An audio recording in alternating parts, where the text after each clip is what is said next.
හරි brothers and sisters මට අද ඔයාලට කතා කරන්න ආවේ ඉතාමත් වැදගත් දෙයක්. ඒ කියන්නේ දැන් ගොඩක් කට්ටිය ඇඩ්වයිස් කරනවා ඔයාලට ඇග්‍රෙසිව්ලි බයි කරන්න කියලා. මම නම් ඇත්තටම මේ වීඩියෝස් වලින් ඔයාලට ඇඩ්වයිස් කිරීමක් නෙමෙයි කරන්නේ. මම ඇත්තටම මගේ අදහස කියන්නේ. එතකොට ඔයාලගේ අදහස දාන්න. එතකොට මම මේ ඇත්තටම මාර ටච් එකේ ඉන්නේ ඉන්ටර්නැෂනල් ස්ටොක් මාකට් මොකද වෙන්නේ? එතකොට ලංකාවේ ඒකට සාපේක්ෂව කොහොම රියැක්ට් කරයිද? මොකද මේවා ඔක්කොම එකට යන්නේ. එතකොට ඒකත් එක්ක මම මේ බැලුවහම මම මේ ඔයාලට පෙන්නගෙන ඉන්නේ එක සිදුවීම් දාමයක්.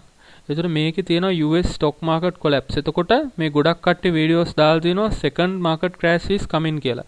මේ මම දන්නේ නැහැ මේවා ඇත්තටම මොකක්ද කියන එක මම කියන්නේ නැහැ. ගොඩක් කට්ටිය ඔයාලා බලන්න මේ වීඩියෝස් අරගෙන massive crash incoming 5 reasons stock market will crash 40% in 2020. කියන්නේ දාලා තියෙන එක දවසකට උඩින්.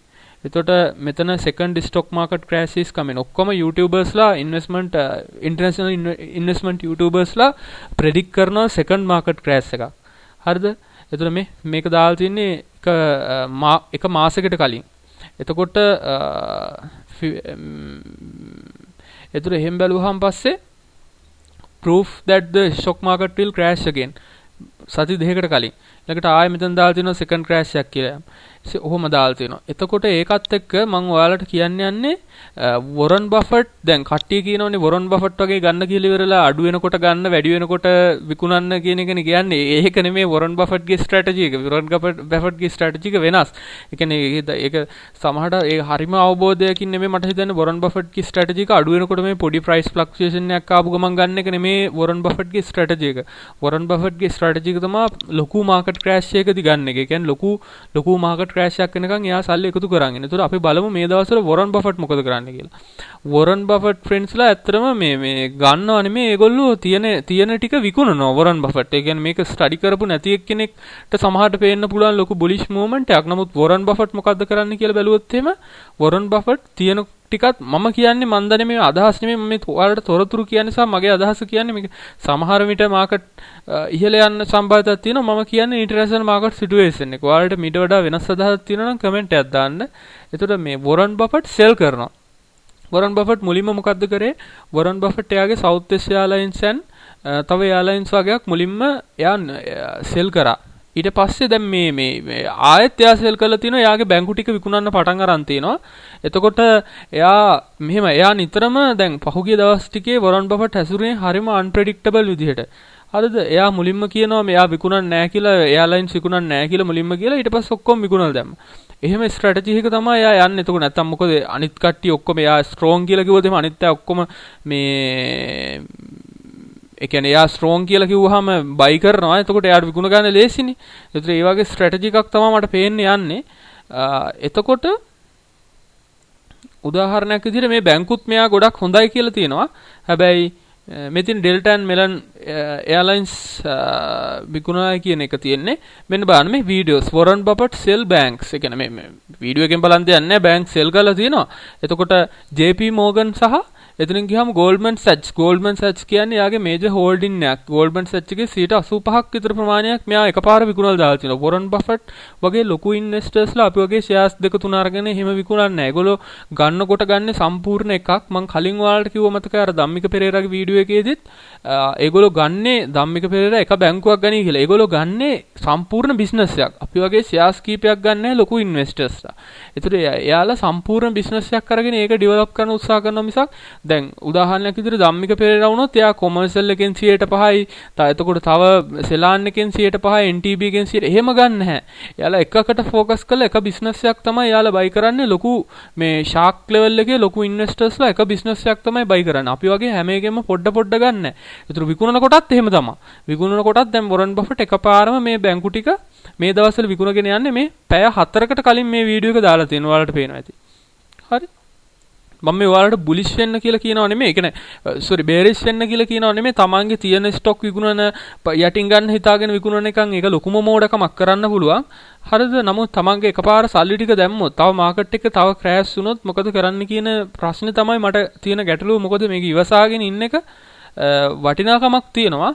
මේ වෙලාවේ මම දකින විදිහට ලංකාවේ ස්ටොක් අන්ඩර් වැලියු වීමක් වෙලා තියෙනවා. හරිද? නමුත් අපිට දැන් ඔයා මේ වෙලාවේ සල්ලි දැම්මොත් සමහරට දෙගුණයක් ගන්න පුළුවන් නම් සමහරට තව බලන් ඉදියොත් එහෙම සමහරට ඔයාට 4-5 ගුණයක් එහෙම ගන්න හැකියාවක් තියෙයි. ඒක මට කියන්න බෑ.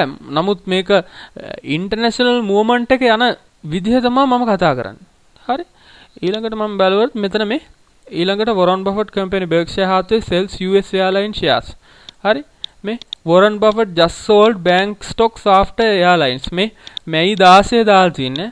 මේ totally updated information මම very updated ඉන්නේ මේ subject එක ගැන international market එක ගැන. මොකද මේකත් අනුව තමයි ලංකාවේ market එකේ දිශානතිය තීරණය වෙන්නේ. හරිද? එතකොට එතනින් ගියාම මේ Ray Dalio every asset class is likely go down 70% once or twice in our lifetime. Stock market crash එක ගැන your decision and numbers. හරිද? දැන් මෙයාලගෙත් ගොඩක් මේ ස්වෙන් කාර්ලෙන් කියන්නේ මෙයා ගොඩක් හොඳ ඇනලිස්ට් කෙනෙක්. මෙයාගේ ගොඩක් මම වීඩියෝස් බලනවා. ඔයාලා තියෙන ඒවා විකුණන්න කිසිම වෙලාවක එපා. අලුත් ෂෙයාර්ස් ගන්නකොට ටිකක් කල්පනාවෙන් ගන්න කියන එක තමයි මට කියන්න තියෙන්නේ. එතනින් ගියාම ඒ කියන්නේ මෙහෙමයි. මම කියන්නේ ලොන්ග් ටර්ම් ගන්නව නම් ඒකේ වැරද්දක් නැහැ. ඒ කියන්නේ දැන් මේ වෙලාවේ කියන්නේ සාමාන්‍ය තරමක් දුරට අන්ඩර් වැලියු වෙලා තියෙන වෙලාවක්. නමුත් එතනින් එහාට යම් තාක් දුරක් යන්න පුළුවන් කියන එක තමයි මම කියන්නේ. මොකද දැන් මේකේ වොරන් බෆට් බලන්න මම කිව්වා ඔයාලට ෆෝමියුලා එකක් දෙන්නම් කියලා. එතකොට ඒ ෆෝමියුලා එකෙන් මම ටෙස්ට් කරලා බලුවාම ගොඩක් වෙලාවට මීට වඩා ගොඩක් පල්ලෙහාට යන්න පුළුවන් පොසිබිලිටි එකක් තියෙන්නේ. මේවත් එක්ක මම ඒක ඉස්සරහට කරන්නම්. ඊළඟට මෙතන තියෙනවා මේ ඔක්කොම මේ වොරන් Buffett Berkshire Hathaway more than 6 billion හොම කියලා වෙලා ගොඩක් නිවුස් තියෙනවා මේ වොරන් බෆට් විකුණනවා කියලා. දැන් අපි හිතනවා වොරන් බෆට් අපි හිතන් ඉන්නවා මේ ගන්නවා කියලා. නමුත් ඔහු කරන්නේ විකුණන එක. මේ මාකට් ක්‍රෑෂ් එකේ ඩව් එක වැටලා තියෙනවා. ඒ කියන්නේ මේ මොහු කරන්නේ තව විකුණන එක. විකුණනවා කියන්නේ දැන් වොරන් බෆට් වගේ කෙනෙක් විකුණනවා කියන්නේ එතන මොකක් හරි ඔයාලා තේරුම් ගන්න මොකක් හරි දෙයක් එතන එක්ක සීක්‍රට් එකක් තියෙනවා. එක්ක එයා සමහරට මාකට් මැනිපියුලේෂන් කරන්න වෙන්න පුළුවන්. එහෙම නැත්නම් වෙන දෙයක් වෙන්න පුළුවන්. එහෙම නැත්නම් ඇත්තටම හිතනවා වෙන්න පුළුවන්. ජෙනුයින් මේ එයා හිතන වෙන්න පුළුවන් මාකට් එක තව 50% විතර කෑෂ් වෙයි කියලා. ඒතර එහෙම එකක් මත සමහර විකුණනවා වෙන්නත් පුළුවන්. එතකොට කොහොමද? අනිත් එක මම ඔයාලට අනිවාර්යෙන් මම ගැරන්ට් කරලා ඔයාලට කියන්නම් 2009 ලෙවල් එකට තාම ඇවිල්ලා නැහැ. ඒ කියන්නේ 2009 ලෙවල් එකට කොහොමත් එන්නේ නැහැ. මම ඒකයි ඔයාලට කිව්වේ 2009 ලෙවල් එක තමයි 2880 දැන් තියෙන විදිහට. 2009 දී ASP එක ගියාන ලෙවල් එකක් මට මතක නැහැ 1000 ගණක් හෝ ඒ කියන්නේ 1000න් 15 හෝ යන්නේ නැති. එතකොට ඒ ලෙවල් එක තමයි දැන් තියෙන 2880. ඒක මම ගණන් හදපු විදිහට ඒක තමයි ඒ ලෙවල් එක. එතකොට ඒ 2009 ලෙවල්ස් වලට තාම ඇවිල්ලා නැහැ. හරි? 2009 වගේ බරපතල ප්‍රශ්නයක් තමයි තියෙන්නේ. මොකද කොරෝනා කියන්නේ ලේසි පාසු දෙයක් නෙමෙයි. මරණ කීයක්ද දැන්? ලක්ෂ මම මෙන්න මේකයි ඔයාලට කියන්නේ. දැන් මේ 2009 දී මේක ඇවිල්ලා තියෙනවානේ 1000 කීයද? 1600ක් වගේ ලෙවල් එකකට. 8750ක් වගේ. ඒතර ඒ 1750 අපි දැනට ගැලපුවොත් එහෙම දැන් වෙනකොට ගැලපුවොත් ඒ වගේ ක්‍රෑෂ් එකක් අපි එනවා කියලා හිතුවොත් එහෙම ඒ තියෙන ලෙවල් එක තමයි 2880. 2880. 2009 විදිහට අපි දැන් හිතුවොත් එහෙම අපිට යන්න තියෙන ලෙවල් එක තමයි 2880. ඇයි මම 2880 එහෙම වෙන්නේ කියන එක මම මේක එක්ස්ප්ලেইন කරන්නම් ඔයාලට. ලංකාවේ රටේ GDP එකත් අරගෙන එතකොට ඒකත් හැම දෙයක් එක්කම දැන් තියෙන ඕන ලෙවල් එක 2880. ඒතර මම ඔයාලට කිව්වා වොරන් බෆට් 10ට වුණොත් එයාගේ ෆෝමියුලාස් වනෝ නම් එන්ට වෙන්න ඕන 2880 කියලා. ඒක මම ඉස්සරහට එක්ස්ප්ලেইন කරන්නම් ඔයාලට. ඊළඟට මට කියන්න බෑ හැබැයි 2880ට යයිද නැද්ද කියන එක. මේ මම කිව්වා ෂෝට් ටර්ම් එකේ මාකට් කියන්නේ වෝටින් මැෂින් එකක් කියලා. 2009 ලෙවල් වලට ආවොත් ඒකට සමාන දැන් තියෙන ලෙවල් එක තමයි 2880. ඒකයි මම කියන්නේ. හරි. ඒතර මම මේ ගොඩක් කතා කරන්නේ බොහොම ඕපන් මයින්ඩඩ් එක ගැන. මම නිතරම මම හරි කියලා මම හිතන්නේ නැහැ. මට දැනෙන දේ තමයි මම කියන්නේ. මට ඒ කියන්නේ මේ මගේ තියෙන එක්ස්පීරියන්ස් එකට මට ගොඩක් එක්ස්පීරියන්ස් තියෙන කෙනෙක් නෙමෙයි. මට වඩා එක්ස්පීරියන්ස් තියෙන කට්ටිය මෙතන ඇති. එතකොට මට දැනෙන දැනුමත් එක්ක තමයි මම කියන්නේ. සමහරවිට මම කියන දේ වැරදි වෙන්න පුළුවන්. හරි. ඊළඟට වොරන් Buffett Berkshire Hathaway sold big bank stock this week. හරි. එතකොට මේ බලන්න මේ මේක තියෙනවා තව දෙයක්. මෙයා බෆට් කරන වැඩක් තමයි මෙයා ගේනවා මොකද්ද බෆට් කරන වැඩක් තමයි නිතරම මෙයා නිතරම මොකක් හරි එකක් සෙල් කරන්න ඕන නම් යාගේ 10%න් අඩුවට යා ගේනවා ටෝටල් හෝල්ඩින් එක. හරිද? එතකොට පොඩි ප්‍රමාණයක් විකුණලා 100. මොකද 10%ට වැඩියෙන් තියෙනකොට එයාලගේ තියෙන රික්වයර්මන්ට් එකක් හැම ට්‍රේඩ් එකක්ම රිපෝට් කරන්න ඕන කියලා. මෙයා කලින්ම කරේ සවුත් වෙස්ට් එයාලයින් ඒ එයාලයින් සෙට් එකේ 10%ට අඩු වෙන්න ගෙනාවා. පොඩි ෂෙයාර්ස් ප්‍රමාණයක් සෙල් කළා. ඊට පස්සේ ගෙනාවට පස්සේ කට්ටිය අහුවා මෙයාගෙන් ඔයාලා සෙල් කරන්නද ඔයා හිතාගෙන ඉන්නේ කියලා. මෙයා කිව්වා නැහැ මම පිස්සුද ඔයාලා සෙල් කරන්නේ නැහැ. I will never sell කියලා. නමුත් ඊට පස්සේ එකපාරට ඔක්කොටම විකුණලා දැම්මා. දැන් ඒ වගේ තව සමහර බැංකු දැන් මෙයා ගෙනහලා තියෙනවා 10%ට අඩුවට. හරිද? මේ තියෙන්නේ Buffett indicated that feeling that US bank of under 10%. Hari, Buffett in his company are no longer obliged to report trades in this stock, although they must disclose their holding end of each quarter. එතකොට මෙයා මේක වික්කද නැද්ද කියලා අපිට දැනගන්න වෙන්නේ end of each එක කියන quarter එක අන්තිමට. ඒතකොට අපිට ලොකු ඒ කියන්නේ මේ කුතුහලයක් තියෙනවා වොරන් බෆට් මොකද්ද කරන්න කියලා. වොරන් බෆට් ජෙනරලි දැන් එයාලයින් සෙල් කරා බැංකු ටික විකුණගෙන යන්නේ. ගෝල්ඩ්මන් සැච්ස් කියන්නේ ලොකු හෝල්ඩින් එකක් එයාගේ. ඒක එතකොට එයා විකුණනවා. මේ ඉතින් Buffett Berkshire Hathaway says chunk of US Bank of shares. හරි. ඊළඟට මේ තියෙන්නේ මෙන්න වැඩේ. හරිද?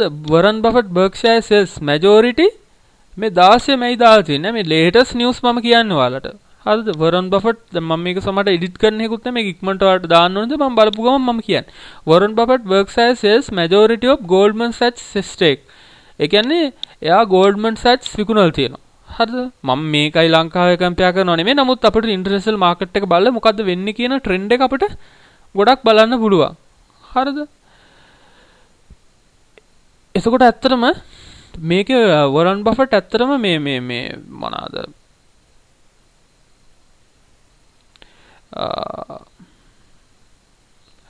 මේ විකුණපු එක තමයි මෙතන කතා කරලා තියෙන්නේ. ඇත්තටම මං හිතන මට මතක හැටියට මේ ලොකු ප්‍රමාණයක් බිලියන් ගානක ෂෙයාර්ස් මෙයා මේකෙත් විකුණලා තියෙනවා. හරි. ඒ කියන්නේ Goldman Sachs එකේ එයාගේ මෙන්න මෙතන the billionaire investor company cuts Goldman Sachs holding 84%, driving their market value 2.8 billion less than 300 million. ඒ කියන්නේ Warren Buffett විකුණලා තියෙනවා 84%. හරි. එයාගේ හෝල්ඩින් එකෙන් 84% කියන්නේ සම්පූර්ණ ප්‍රමාණයට ළඟයි. ඒ කියන්නේ මේ බැංකුවක් මේ විකුණන්නේ Goldman Sachs කියන්නේ ලෝකේ ප්‍රධාන බැංකුවක්. ඒකට ඒක 84%ක් විකුණලා තියෙනවා. මේකේ හැබැයි තව දෙයක් තියෙනවා මේකේ. මෙයාට මේක හම්බෙච්ච එක වෙනම විදිහකට හම්බෙච්ච එක. කියන්නේ මේක මොකක් හරි ඔප්ෂන් සම්බන්ධ ගනුදෙනුවක්. නමුත් එයා මේක විකුණන්න තීරණය කරපු එක අපිට සමහර විට පොඩි සිග්නල් එකක් වෙන්න පුළුවන්. මොකද අනිත් එක US බැන්ඩ් කෝප් එකත් එයා ගෙනහලා තිනවා. මම අර කලින් කතා කරපු එක මට මතක හැටියට 10%ට අඩුවෙන් ගෙනහලා තිනවා. හරි. මෙතන තියෙන්නේ මේ වොරන් බෆට් ඇත්තටම මේ එයාලයින්ස් විකුණපු එක 1 බිලියන් ලොස් එකකට එයාලයින්ස් විකුණන්නේ.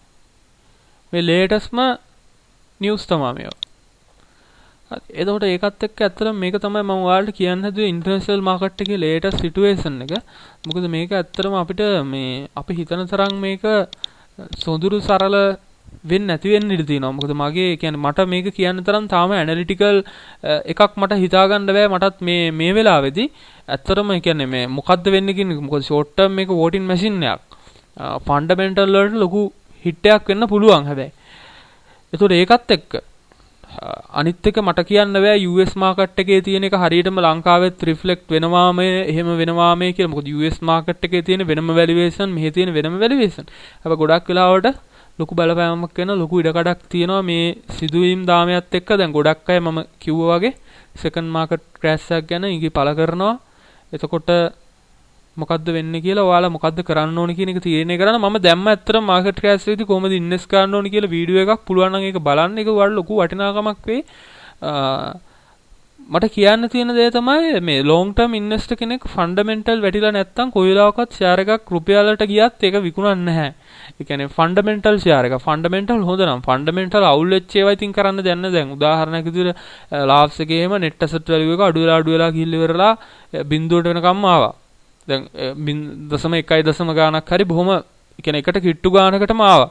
ඒතර ඒ වගේ ෆන්ඩමෙන්ටල් අවුල් ගිය කම්පැනියක් සාමාන්‍යයෙන් මම නම් කරන්නේ සාමාන්‍යයෙන් ඒ කියන්නේ මොකක් හරි ට්‍රේඩින් රැලි එකක් ආවම ඒක විකුණලා දාන එක. නමුත් හොඳට ෆන්ඩමෙන්ටල් තියෙන ෂෙයාර් එකක් එහෙම විකුණන අවස්ථාවක් නැහැ කියන මේක තමයි මම නම් ඉන්නේ. ඒ කියන්නේ එහෙම කොහොමත් විකුණන අවස්ථාවක් නැහැ ෆන්ඩමෙන්ටල් වැටිලා නැත්තම් කිසිම එක කෙනාගේ වෝට් එක. ඒතර අර ෆන්ඩමෙන්ටල් වැටේ කියන එක්ස්පෙක්ටේෂන් එකෙන් විකුණනවා කියන්නේත් ඒක අපි හරියටම දන්නේ නැත්නම් ඒක ඇත්තටම එච්චර බුද්ධිමත් ක්‍රියාවක් නෙමෙයි. හරිද?